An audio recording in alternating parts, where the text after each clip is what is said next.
সম্মিলিত ইসলামী ব্যাংকের ৪ মাস হতেই প্রথমবারের মতো পৃথক হওয়ার আবেদন করল সোশ্যাল ইসলামী ব্যাংকের সাবেক পরিচালকরা। সম্প্রতি সংসদে ব্যাংক রেজুলেশন অধ্যাদেশ আইনে পরিণত হওয়ার পর ১৮ ক অনুযায়ী পুরনো পরিচালকরা ব্যাংক পরিচালনায় ফিরতে পারবেন এমন ধারা উল্লেখ করে বাংলাদেশ ব্যাংকে আবেদন করেন সাবেক উদ্যোক্তা পরিচালক সহ ৫ পরিচালক।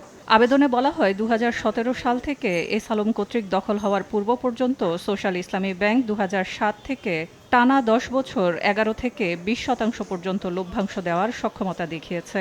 ব্যাংকটির লাখ লাখ আমানতকারী ও সাধারণ বিনিয়োগকারীর স্বার্থে এই আবেদনে ব্যাংকটিতে নতুন বিনিয়োগকারী ফেরানো, ঝুঁকি কমাতে সক্ষমতা তৈরি ও সুশাসন নিশ্চিত সহ ৯টি পরিকল্পনা সংযুক্ত করা হয়। আমার সময়ে আমরা সেই ২০০৬ আমি প্রথম ব্যাংকের 15% ক্যাশ ডিভিডেন্ড দিই। আমার অন্যান্য পরিচালকরা কেউ 17%, কেউ 15%, কেউ 14%, আমি 13 থেকে 17 পর্যন্ত আমি 20% আমি ক্যাশ ডিভিডেন্ড দিয়েছি। সে ক্যাশ ডিভিডেন্ড আপনার খুশি হইয়া বাংলাদেশ ব্যাংক আমার বলছে তুমি পবিত্র মক্কাতে তুমি ব্রাঞ্চ করো, অথচ ইসলামী ব্যাংকের এটা বলে নাই কোনো দিনে। এখন আমরা যদি আইডিবিতে যাই আমি টাকা পাবো, নং ব্যাংকের গেলে আমি টাকা পাবো, আমি যদি অন্যান্য যে কোনো গ্রুপের কাছে আমি গেলে আমি এখন টাকা পাবো। টাকা তো আমার অভাব না।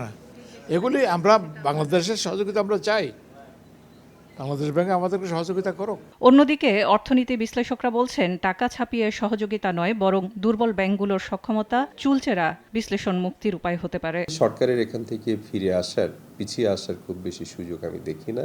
কারণটা হচ্ছে এই সমস্ত ব্যাংকে যদি তাদের নিজেদের কাছে ছেড়ে দেওয়া হয়, তারা ইতিমধ্যে সরকারি কোষাগার থেকে যে পরিমাণ অর্থ নিয়েছে, এই অর্থ আমার কাছে মনে হয় না যে আগামী ১০০ বছরেও তারা প্রফিট করে এই টাকাটা ফেরত দিতে পারবে। বাংলাদেশ ব্যাংকের অডিটে দেখা যায় ২০২৩ সালের শেষে ব্যাংকটির প্রকৃত খেলাপি ঋণ ছিল ৯,৫৬৮ কোটি টাকা, যার বেশিরভাগের তথ্যই গোপন করা হয়। ২০২৫-এর ২১ ডিসেম্বর শরিয়াভিত্তিক Exim Bank, First Security Islami Bank, Global Islami Bank, Union Bank ও সোশ্যাল ইসলামী ব্যাংক একীভূত করে চূড়ান্ত লাইসেন্স দেওয়া হয় সম্মিলিত ইসলামী ব্যাংক পিএলসিকে। সেলিয়া সুলতানা, সময় সংবাদ, ঢাকা।